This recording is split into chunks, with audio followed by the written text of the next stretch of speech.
Halo. Halo. Kembali lagi di Prokasma. Bincang film RRFA. Prokasma, program podcast kita semua. Oke, untuk malam hari ini kita ditemani selain bertiga, kita juga ditemani ada dua teman kita baru ini. Ada dari T-Kitchen. T-Kitchen dari Cimahi, Bandung ini. Iya. Dan T-Kitchen ini makasih banget sudah mensponsori video ini. Sponsori podcast malam ini. Ini sebetulnya nanya dong, ini sebetulnya apa? ini adalah sambal. Apa ini ya? Ini sambal ya. Ini sambal ada dua varian. Yang ini adalah sambal tongkol. Tonggol ya. Tongkol ya. Dan yang ini adalah sambal roa. Roa. Oke, do you know what is roa? Roa is itu a fish. lengkapnya itu Roemah Film Avandi. Oh iya. Ya itu sambal roemah film apa nih sebetulnya? Iya, sebetulnya seperti itu. Enggak, bukan lagi gitu. Jadi sambal roa ini kalau tongkol jelas tongkol kan, ada sambal dan ada tongkolnya. Betul. Kalau yang sambal roa ini ikan asap. Oh. Smoky fish. Iya. Ikannya ikan apa tuh? Ikannya ikan apa? Ikan roa namanya. Oh, ikan roa. Ada di mana ya? Saya lupa lagi. Kemungkinan di Toko ikan. Pasar ikan. Pasar ikan dia. Enggak, ini ikan asap ya, ikan asap. Dan kalau dilihat atau kita review rasanya nih di antara dua ini, kalau gua sih milih sambal roa. Tadinya gua pikir ini bakal enak nih. Iya. Ini enak. Sambal tongkol ini enak, tapi 2 kali lebih enak sambal roa. Iya. Tapi Lebih kalau pedas gue juga. favoritnya yang Yang mana? tongkol sih. Yang tongkol ya. Karena Lu ada suka ikannya? apa sih? Ada apa? Ikan Masih tongkolnya. ada ikannya. Jadi Iya. emang ada dagingnya. Emang lu suka ikannya? Sambalnya mah suka, Oh, iya. ikannya enggak. Gitu. Dan ini bisa didapetin nanti ada nomor telepon yang bisa di ini ya. Betul. Bisa dihubungi untuk bisa pesen ke T-Kitchen. Betul. T-Kitchen di Cimahi, Bandung. Jangan lupa ya. Berarti juga harus mikirin ongkirnya ya. Karena ongkir ditanggung oleh pemesan. Betul. Gitu. Oke, malam ini kita bakal ngobrolin apa nih? Malam ini kita bakal ngobrolin filmnya Cinema Windu ya. Cinema Windu. Cinema Windu itu gabungan antara banyak komunitas sebenarnya. Salah satunya adalah Rumah Film Avandi juga. Judulnya Renggana atau Woman kalau bahasa Inggris. Woman. Renggana itu berasal dari bahasa Sunda. Sunda. Sanskerta ya. Sanskerta. Artinya perempuan. Dan memang di film ini kita mengangkat tokoh utamanya seperti biasa perempuan. Iya. Gitu. Nah, di sini kita udah bareng sama sutradaranya kebetulan ya. Oh, kalian harus nonton dulu sebelum masuk ke review ini, kalian nonton dulu. Di sini nih di sini nih. Ada. Ya, udah diupload di channel kita, silakan buka aja, nonton, silakan share dan like. Oke, lanjut kita ke reviewnya. Jangan dulu review, kita cerita dulu sejarahnya. Ini film diproduksi tahun 2021. 2021. Iya, bulan Februari. Pada saat itu ada Balai Panglayung kalau tidak salah melaksanakan pasanggiri filmisasi sastra Sunda. Yang mereka memberikan bahan dari cerpen-cerpen karya penyair-penyair Sunda. Dan sebetulnya usianya bareng dengan Black Wallet ya. Karena digarap terlebih dahulu oleh Black Wallet. Dan kita sendiri nggak mau kalah sama anak-anak nih. Akhirnya kita garap juga. Kita mengambil cerpennya punya Kang Darpan Arya Winangun yang berjudul Nuh Harayang Dihargaan. Kemudian kita alih wahanakan ke dalam film dan judulnya menjadi Renggana. Gitu. Oh, gitu ya. Jadi satu lomba nih sama Black Wallet. Satu lomba sama Black Wallet. Yang menang siapa nih? Black Wallet. Yang digarap biasa-biasa aja. Yang malah. digarap biasa-biasa aja. Tapi sebetulnya ini juga yang Renggana pun memang persiapan lebih matang ya. Lebih matang dalam arti kata gini. Semua sudah punya pos pekerjaannya masing-masing gitu. Artistik kerja dengan timnya. Kemudian departemen penyutradaraan bekerja dengan departemen penyutradaraan, kemudian kameramen dia bekerja dengan timnya, sehingga kerasa banget dinamika syutingnya gitu. Dibandingkan kalau di Black Wallet itu kan one man show sebetulnya kalau itu ya. Yang one man show. Jadi lebih terasa dinamikanya di ini. Dan yang paling menarik adalah film ini hanya digarap setengah malam. Setengah malam. Jadi dari jam berapa tuh? Oh. Rencananya kita pengen syuting tuh jam 7 ya, jam 7 malam, jam 7 dengan target jam 11 sudah selesai. Jam 11. Ternyata proses make up untuk tokoh Ikah ya. Kemudian yang lainnya juga kan gunain kostum setting tahun 75-an ya. 75 di sebuah desa. Itu ternyata memakan waktu yang cukup lama. Berapa ya 2 jam. 2 jam. Mereka kumpul jam 5, selesai jam 2 jam sampai jam 9. Waduh. 4 jaman ya. 4 jam ya. 4 jam itu pun mungkin baru ini ya, baru apa namanya?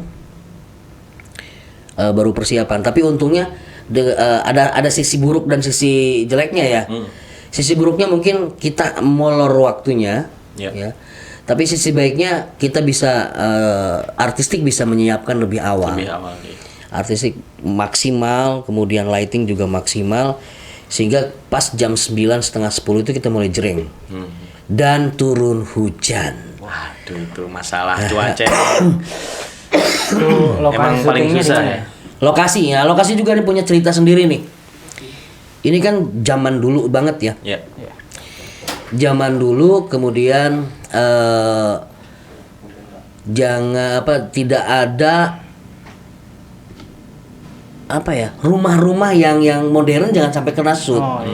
Jadi kita harus nyari lokasi yang benar-benar tidak bocor rumahnya. ya, tidak bocor, dan kita cari di hutan. Kita nyari di hutan, minimal kebun ya.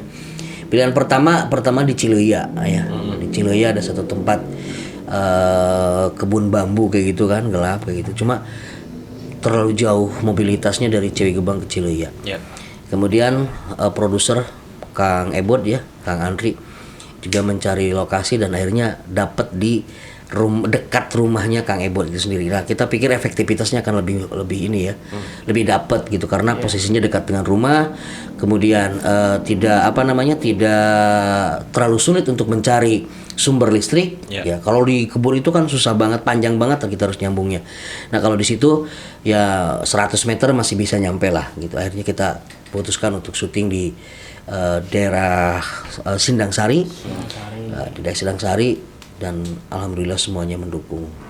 Oke, itu berarti kalau di tengah hutan listriknya dari mana tuh, Om? Ada kabel, alhamdulillah di sini kita punya stok kabel dulu bekas zaman penjajahan Belanda ya. Dulu tahun 2003 kita produksi juga ya, Kala Sandi Berkata dan ini. Yang tersisa hanya kabel ini. Yang tersisa. Berapa puluh meter tuh? Ada sekitar hampir 50 meter. 50 meter lah. Dari dolly track udah nggak tahu kemana, kayaknya dijualin kayaknya dolly track diurupkan gitu. Jimmy Jeep yang sedemikian gedenya juga kayaknya diurupkan juga. Yang tersisa cuma itu doang. Itu ya. Sisa-sisa syuting zaman penjajahan Belanda. Nah, kan di filmisasi sastra Sunda ini tersendiri ini ada beberapa cerpen nih. Ada totalnya ada berapa tuh? Lebih dari 10 ya. Lebih dari 10. Nah, kenapa nih jadi milih Nung Harayang dihargaan sebagai cerpen, sebagai filmnya? Pertimbangannya kita coba ingin nyari cerita yang bisa dieksplor masalah artistiknya ya.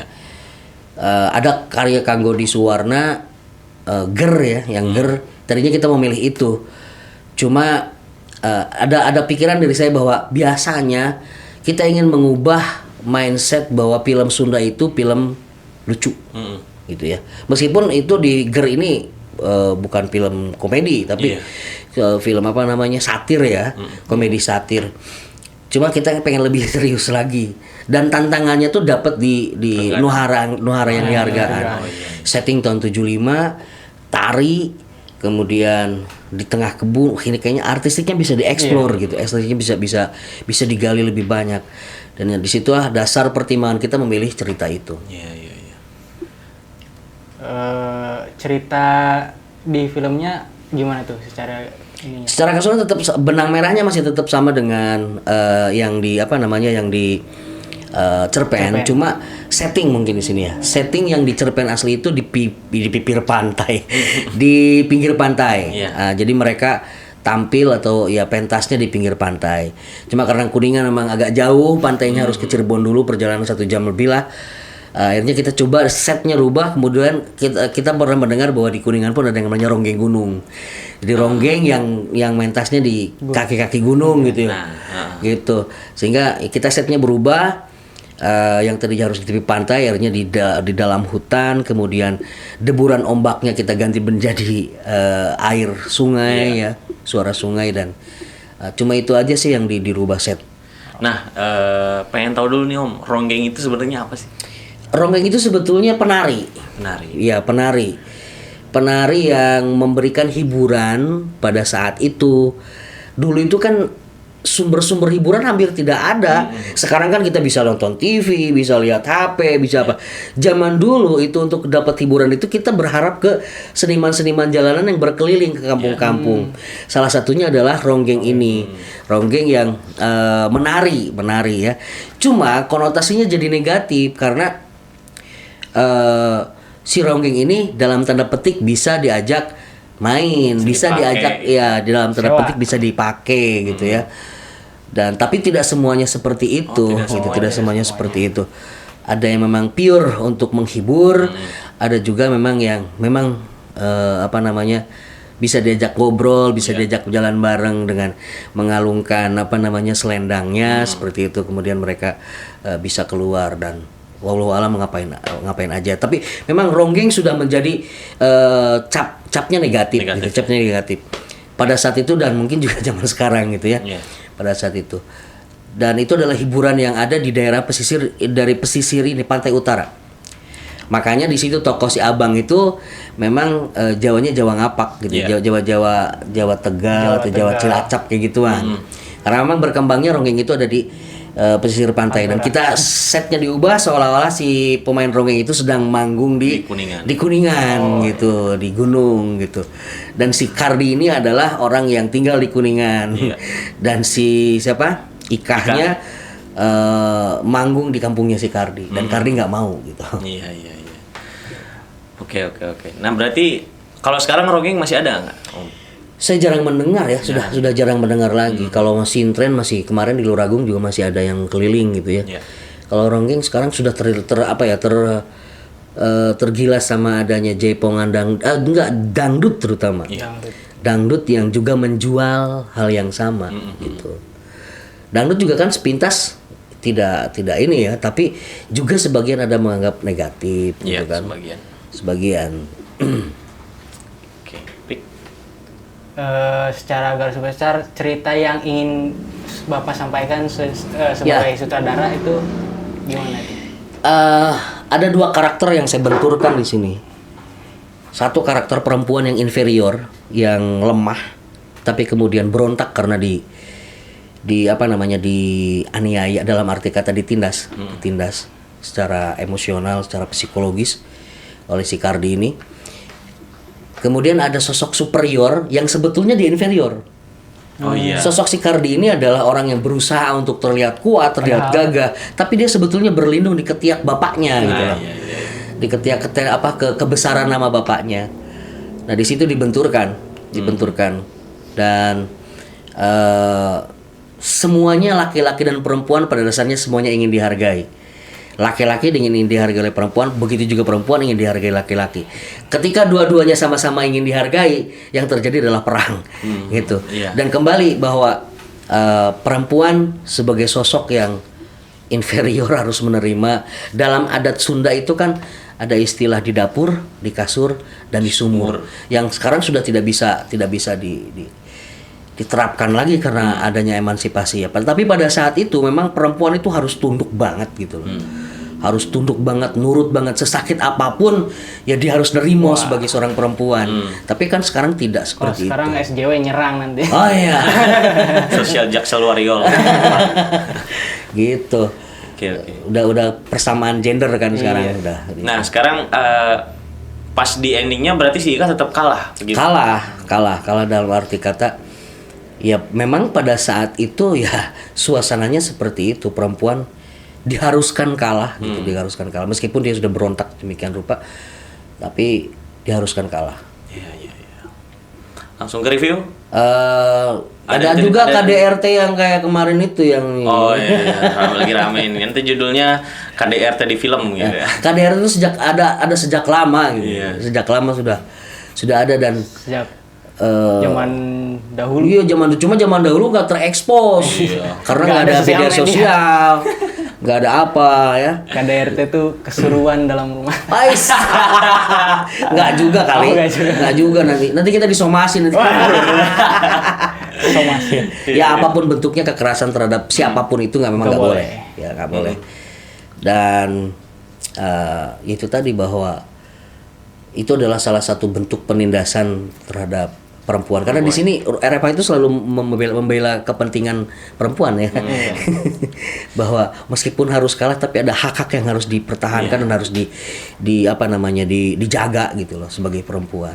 Memang ciri khas RFA itu tokoh utamanya perempuan dan juga di next project tokoh utamanya tetap perempuan. Iya. Tadi syuting mulai jam 9 berarti ya. Ya. Nah, sekarang berakhirnya itu selesainya jam berapa tuh? Subuh. Yang tadinya jam 11, target jam 11 selesai itu jam pas adan itu. Aduh. Kalau disepil kata kameramennya sih katanya canggulnya handheld katanya. Ya handheld karena itu kan dialog panjang banget, long scene banget itu, long scene dan tadinya kita ingin one take tapi ternyata nggak kuat. Karena memang persiapan reading itu H-1. Reading dan blocking H-1 karena terjadi pergantian tokoh. Cuman sekali. Pergantian cast. Cuma sekali. Mungkin itu jadi alasan juga ya kenapa di filmnya agak kurang ya actingnya. Bagaimana? Oh iya, boleh dikatakan kalau memang kurang ya boleh lah dikatakan itu karena memang persiapannya H-1. Jadi kita udah lock pemain perempuan yang jadi Ika itu. Tapi kemudian berarti H-2 ya, H-2 sebelum syuting dia mengundurkan diri. Oh, kenapa tuh? Saya lupa lagi. Tapi ini berkaitan dengan keyakinan ya, berkaitan dengan keyakinan. Akhirnya kita harus mendadak cari orang yang sesuai dengan karakter fisik yang kita inginkan di cerita itu. Darinya kita alhamdulillah dapet, talent koordinatornya keren. Siapa tuh? Kang siapa yang jadi Kardi itu lupa lagi. Oh iya, siapa sih? Oh itu yang Putra jadi Atma Perdana. Oh iya. Kang Putra Atma Perdana. Itu dari STKIP ya? Dari Hima Dikbastrada. Hima Dikbastrada STKIP Muhammadiyah Kuningan. Jadi langsung gercep ya. Sacet cari pemain baru dan alhamdulillah langsung dapat, langsung latihan, besoknya langsung syuting gitu. Mantap, Gitu. Jadi kalau memang ada kekurangan acting ya betul, tapi itu bukan sebuah alasan film kita harus ini ya. Oh, iya. Ya jangan dijadikan alasan karena memang itu bukan alasan yang tepat ketika kita harus kalah misalkan di beberapa itu. Itulah adanya gitu. Bahwa persiapan adalah segala-galanya sebetulnya. Renggana ini udah nyicipin festival apa aja nih, Om? Ya, pertama kan di Pasanggiri ya. Pasanggiri Filmisasi Sastra Sunda. Dapat Pinunjul Harapan Hiji. Berarti juara keempat ya? Juara keempat. Kemudian masuk film kita ditayangkan di dalam programnya Mini Kino. Yeah. Mini Kino screening and discussion, Mini Kino monthly. Yeah. Monthly screening and discussion tahun 2021 bulan Desember. Di mana itu Mini Kino? Untuk screeningnya di Jakarta, kemudian di Jogja, di Bali dan di Bandung. Gitu. Discreeningkannya berbarengan dengan karya-karya yang dari Amerika, dari Kanada, dari Jepang. Satu lagi dari saya lupa lagi ya. Dari luar negeri ya? Dari luar negeri, yang jelas dari luar negeri. Dan itu merupakan memang bukan festival ya, bukan festival tapi kebanggaan kita film Sunda bisa bersanding dengan film-film luar gitu ya, produksi luar. Yang satu pakai bahasa Indonesia, yang satu pakai bahasa Jepang, yang satu pakai bahasa Inggris. Ini Sunda. Ini Sunda gitu kan, Sunda bisa itu. Dan Mini Kino Monthly Screen Discussion ini katanya sih emang sulit untuk masuknya dan kita berkah banget bisa masuk ke sana. Kemudian setelah itu kita ikutan juga Bandung Film Initiative Award. Apa tuh? BFIA ya, BFIA. Jadi ada satu komunitas di Bandung Creative Hub itu menyelenggarakan semacam festival juga. Kita masuk nominasi pada saat itu dan kita berangkat ke sana. Ditayangkan di bioskop gede yang memang suasananya beda ya ketika kita nonton pakai infocus, pakai itu kemudian di ruangan ini dengan nonton di bioskop dengan sound yang begitu itu beda. Rasanya beda banget, emosinya udah dapat banget di situ ya. Tapi sayang kita kalah. Kalah sama apa tuh? Dari Bandung juga, teman-teman dari kebanyakan UPI dan kebetulan teman sendiri juga. Iya. Terus lanjut? Lanjut lagi terakhir itu di ini apa? Aki Apresiasi Kreasi Indonesia. Ini kita jadi finalis juga. Jadi finalis lumayan lah dapat uang jajannya. Iya. Tanggal berapa? Bulan Juni ya. Dan dihadiri Pak Sandiaga Uno juga pada saat itu. Pak Sandiaga Uno ikut nonton Renggana. Kita juga nyoba ke FFI ya Pak? Terakhir itu FFI ya FFI yang lolosnya 30 besar rekomendasi dari stakeholder. Itu ada 30 judul film dan alhamdulillahnya di situ ada teman-teman kita juga di sini. Iya. Ada The Gradians, makasih banget. Itu juga keren banget. Ada Berdoa Mulai. Kemudian ada Subuh, Miracle at Dawn juga masuk di. Mudah-mudahan bisa masuk nominasi nih besok nih. Iya, amin. Dua teman-teman kita ini yang sering ketemu di festival gitu. Iya. Cuma sayang Renggana nggak masuk. Mentok tahu nggak Pak? Apa? Mentok di mana? Ya, saya merasa kekurangannya satu di acting. Kemudian ada banyak sekali longsin itu. Itu memang menjenuhkan. Jadi dialog itu tantangan sih Pak. Dialog yang panjang dengan lemparan-lemparan gambar. Ada repetitif gambar juga di situ. Itu jadi kekurangan kita. Ada ngerasa nggak ada repetitif gambar? Ya itu. Ngerasa. Ya kita ngakuin kita memang masih kurang. Kalau tahun depan ada rencana lagi nggak buat ke FFI? Iya harus. Salah satunya Salah film sekarang satunya ini. mungkin yang film akan kita garap ini. Bapak. Ya mudah-mudahan maksimal. Amin. Maksimal. Sama halnya dengan Renggana. Ya. Terima kasih juga untuk yang sudah nyawer kita ya. Oh iya. Aduh. Udah berapa Kang bulan C, nih? makasih Kang C. Ya. Aduh, Kang C, makasih banget Kang Jadi C. bisa makan. Kemudian ada penulisnya penulisnya Bunda Atafirin. Terima kasih udah bantu ngedevelop cerita juga. Ya, develop cerita ya. Kita sempat ngobrol-ngobrol sampai akhirnya ya skenarionya udah. Tapi juga jadi ciri khas era apa mungkin ya? Membuat film dari cerita pendek. Oh iya. Iya. Ya, benar kan? Waktu dari mulai Takdir. Takdir itu dari fiksi mini karya Firda Aulia. Kemudian Kembali Pulang itu dari puisinya Sapardi Djoko Damono. Iya. Kemudian Mata Sunyi itu dari puisinya Joko Pinurbo. Iya. Kemudian Black Wallet bukan punya kita. Black Wallet. Renggana itu dari Kang Darpan. Tiga Hujan dari Raf ya. Itu dari buku semua. Emang gitu. Kayaknya tapi sumber gini lah, inspirasinya dari buku ya. Saya memang punya cita-cita seperti ini. Saya pengen menyutradarai cerita yang tidak dibuat oleh saya. Gitu. Itu cita-cita saya dari dulu tuh sebelum ngegarap ini ya, sebelum ngegarap Takdir ya. Takdir. Kan selama ini yang bikin ceritanya saya gitu, yang nyutradarain juga kadang-kadang saya, ataukah saya hanya sekedar di bagian supervisor produksi gitu ya. Nah, saya pengen punya tantangan. Kalau saya memfilmkan karya orang lain hasilnya kayak gimana gitu loh. Dan akhirnya ada perbedaan antara ketika kita memfilmkan skenario bikinan sendiri dengan memfilmkan cerita bikinan orang tapi yang bikin skenarionya kita. Itu ada perbedaannya dan kita udah diberikan treatmentnya sudah ada di situ. Tinggal kita mengolah lagi treatmentnya agar supaya pesannya bisa nyampe gitu. Karena kalau misalkan kita ada nggak sih Om perubahan-perubahan yang signifikan gitu dari film-film sebelumnya yang diambil dari Cerpen itu ada perubahan yang signifikan nggak dari cerpennya kira-kira? Maksudnya perubahan cerita atau Perubahan, gimana? ya cerita boleh atau set kayak yang tadi kan. Oh iya iya, ya itu, memang itu memang itu lumrah nggak sih? lumrah karena interpretasi setiap orang pasti akan berbeda. Ya. Ketika kita baca buku, interpretasi saya dengan kamu dan kamu itu pasti akan berbeda. Ya. Dan itu sesuai dengan interpretasi saya gitu. Jadi ya ngikutin kata hati aja, ngikutin kata hati. Ini enaknya kayak gimana, keunggulannya ada di mana, kita bisa explore seperti apa mission scene-nya, dan kita coba garap di situ. Oke. Gitu. Apalagi nih, Pik? Review dong. Review ya. Langsung, Pik. Dari sinematografi dulu. Sinematografi bagus sih. Terus artistiknya juga tuh yang hebat banget, bisa bikin ngeset kayak tahun 70-an. Terus wardrobe-nya juga niat banget. Iya sih. Bagus menurut saya sinematografinya.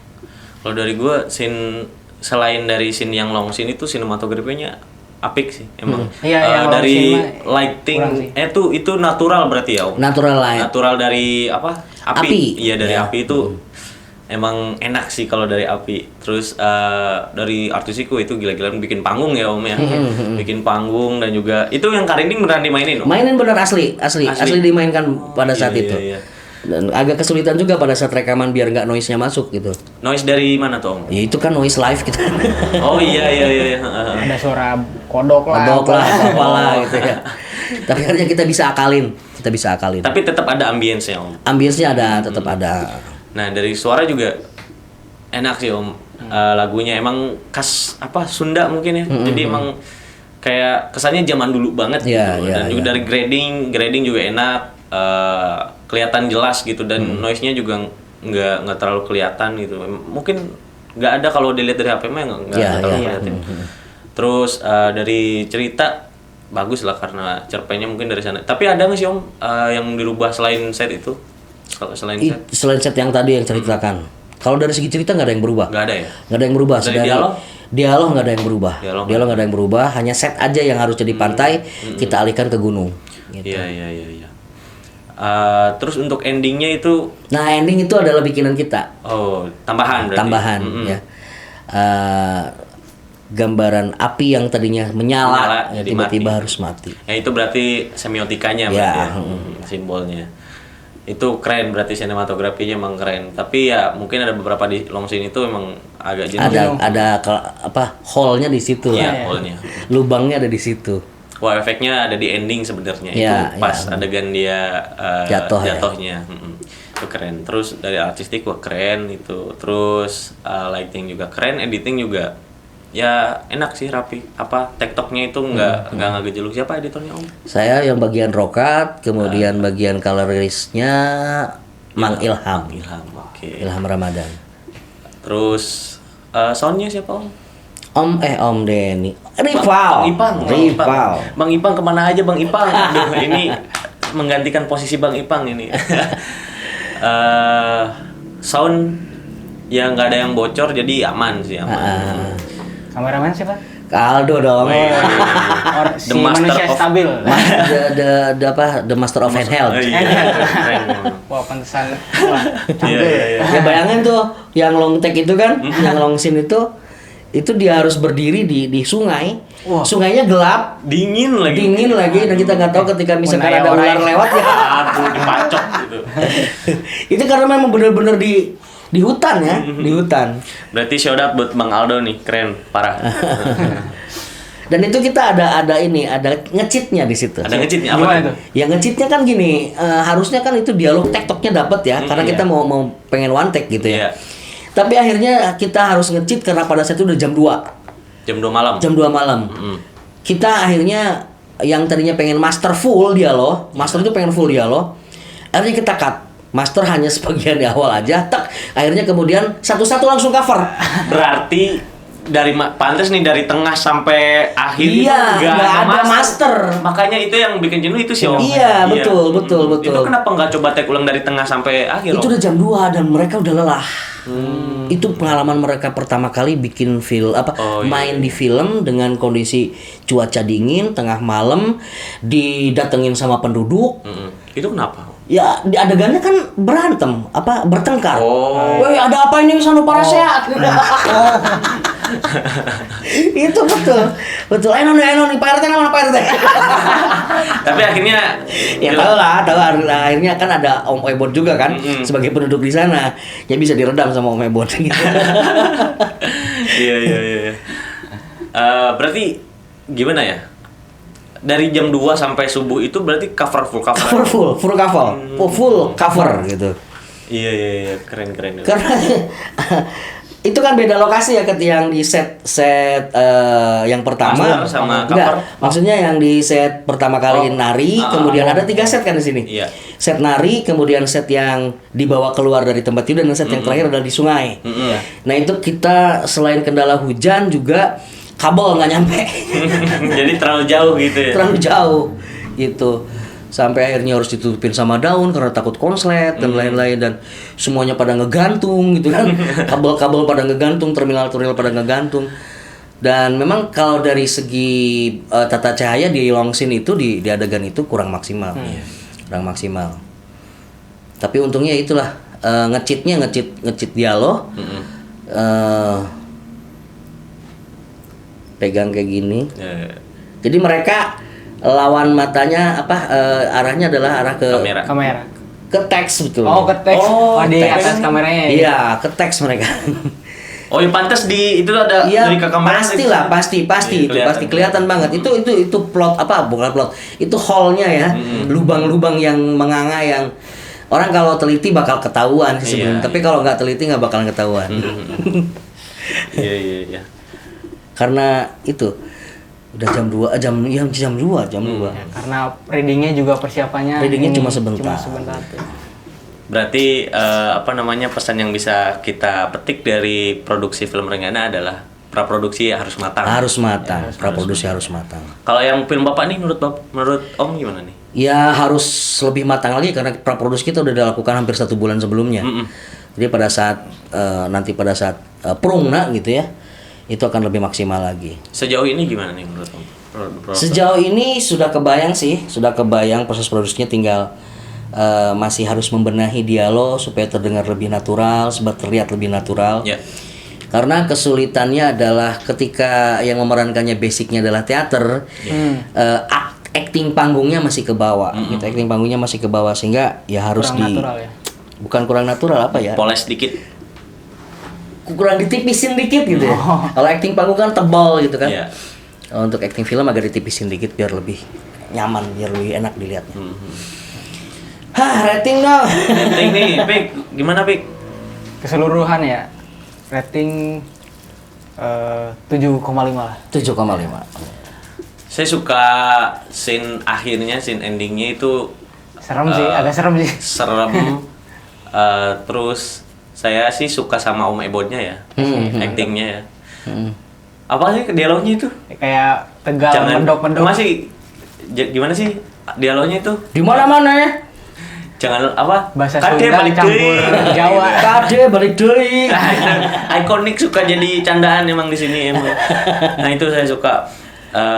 Jadi 79 loh. 79. Kalau ditanya saya yang adegan paling suka adalah ketika setelah si Ikah tampar, kemudian dia jalan itu pada saat adegan lipstick. Jadi di tengah keterpurukannya dia masih tetap untuk berusaha menghibur orang lain, gitu loh. Itu keren banget kalau menurut saya. Acting terbaiknya Hanisa itu di situ. Itu juga berarti Farhah ya. Ada pesan juga di situ. Iya, ada pesan juga. Ini udah berdarah kan, dia harus lipstick, kemudian dia harus nari lagi. Itu menurut saya gila banget tuh. Gila emang. Yang musiknya siapa nih Om, belum kita show? Karining Ulung. Mandara Wulung. Karining Mandara Wulung itu ada Ang Ebotnya sendiri, ada Kang Budi, ada Kang Mang Ruyung. Ya. Terus ada banyak sebetulnya itu satu tim ya, satu tim. Thank you banget Mandara Wulung. Musiknya keren. Musiknya keren banget. Terngiang-ngiang musiknya. Terngiang-ngiang. Untuk ekstras nih itu nemuinya emang khusus itu dari penduduk di sana. Oh, penduduk di sana yang nonton. Yang nonton itu kita itu. Tapi sebetulnya ada yang bocor juga sebetulnya. Ada yang pegang HP. Aduh. Ini harus digimanain nih, nyari sud-sud yang lain. Tapi alhamdulillah ada gitu. Oh, ada. Ada, kebetulannya ada. Buat nutupnya ada gitu kan. Saya saya pasti bilang gitu, wah emang ada yang bocor gitu jadi. ada yang tapi di film yang udah diedit nggak kelihatan. Nggak kelihatan. Itu ada yang yang mengganggu HP lah. Tahun 75 belum ada HP. Iya betul. Gitu. Oke, gimana nih? Apalagi? Udah. Mana ya? Udah 30 menit ternyata ya. Oke, 30 menit. Ya. Oke. Sekali lagi jangan lupa nih kita T-Kitchen. Malam ini didukung sama T-Kitchen. Sambal roa dan sambal tongkol yang mau pesan bisa langsung pesan di nomor ini. Kemudian yang mau mendukung kita di Rumah Film Afandi itu terus berkarya, kemana Ren kalau mau nyawernya? Saweria.co/rfa29. Monggo. Kalau kalian juga mau nih produknya kayak T-Kitchen, silahkan DM aja. Nah, DM aja. Ya, oke. Terus kalau kalian mau ada orderan video segala macam, silahkan kunjungi website kami rumahfilmafandi.car.co. Oke, jangan lupa dukung kami terus dengan klik tombol subscribe. Dan juga like dan komen dan share. Iya. Oke, segitu aja. Terima kasih semuanya. Entah keberapa kalinya saya jadi yang ditanya-tanya. Ini juga nantikan film Bapak ya. Ya, nantikan film Bapak. Yang jelas screeningnya aja dulu. Screeningnya, kunjungin ke Kuningan langsung. Oke, makasih buat semuanya. Sampai jumpa minggu depan. Yo, adios amigos, abdi permios. Ciao. Prokasma program podcast kita semua.